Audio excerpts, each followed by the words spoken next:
And we're back to learning Gimp in the year day 46. Let me show you the Scissor select tool. You can find it right here. I is the short key, but if you don't see it at all, just go to Tools, Selection Tools, and there you should definitely find it.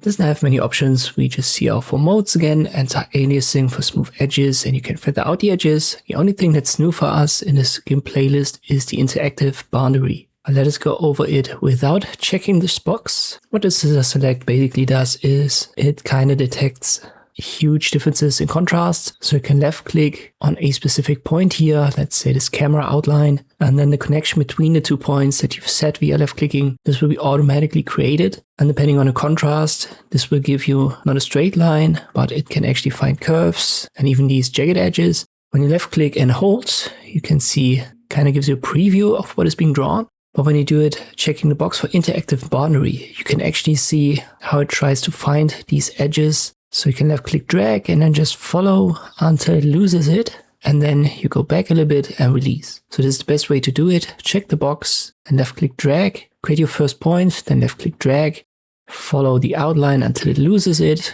go back, release, create your next point and do it again.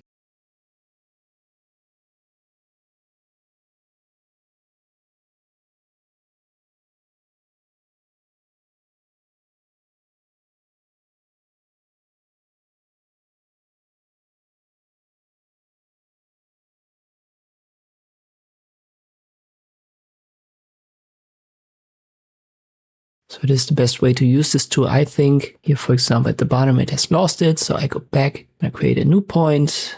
It loses it. I go back and now I can close it. Once you've got it closed, you need to press enter. And here the selection editor shows me I've got the camera selected. If you can't find it, go to Windows, Document Dialogs, and there you will find the selection editor.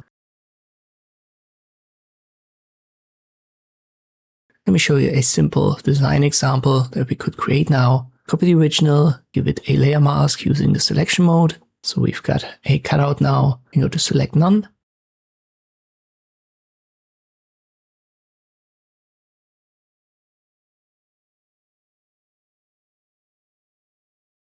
Now I create an empty layer. Let me call that rect for rectangle, and I make sure that it's transparent.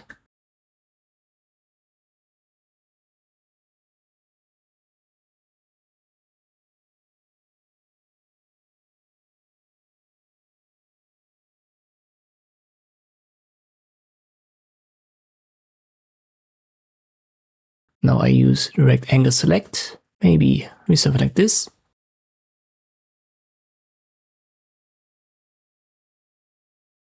I'll change my foreground color to red.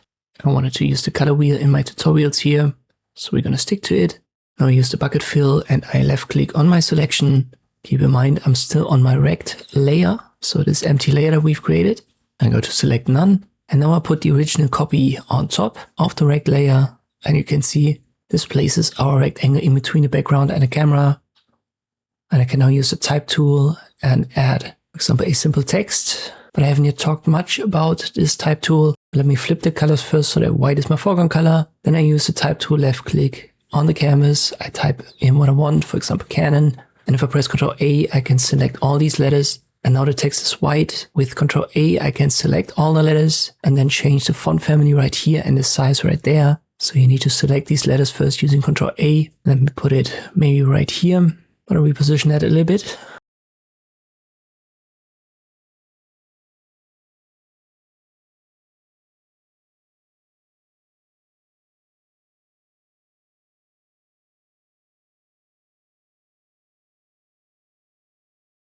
So rectangle, I put a little bit more upwards. Then the text right here. A second text element for EOS works the same way. So I activate the type tool, left click on the canvas, type it in. Then I press Ctrl A. I've got all the letters selected and I can change the family and the size right there.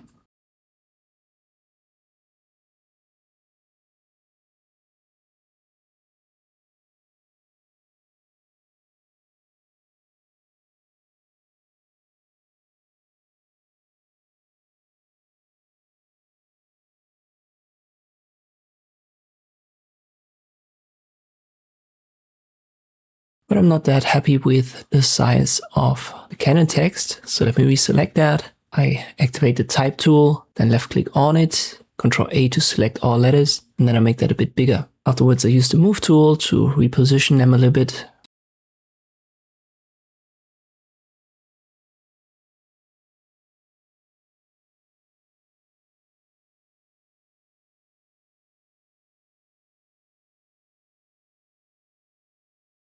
And the composition is just a little bit off due to the background and the camera position. It's a good idea to crop this here. I'm not even sure if I have already talked about cropping images in Gimp. If not, I'm going to make a specific video about it. For now, we'll just activate it right here. And then you can left click drag to create a crop.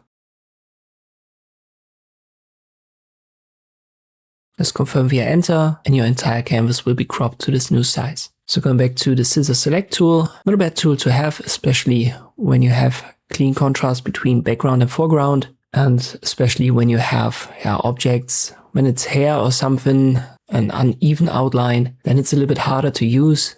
But you've seen here for camera, a car, an outline of, for example, a can, a smartphone. That's not a bad tool to use. As always, you will find a link to the photo in the video description below if you want to use the same practice. I hope this video was helpful. Thank you for watching, and I'll see you next time.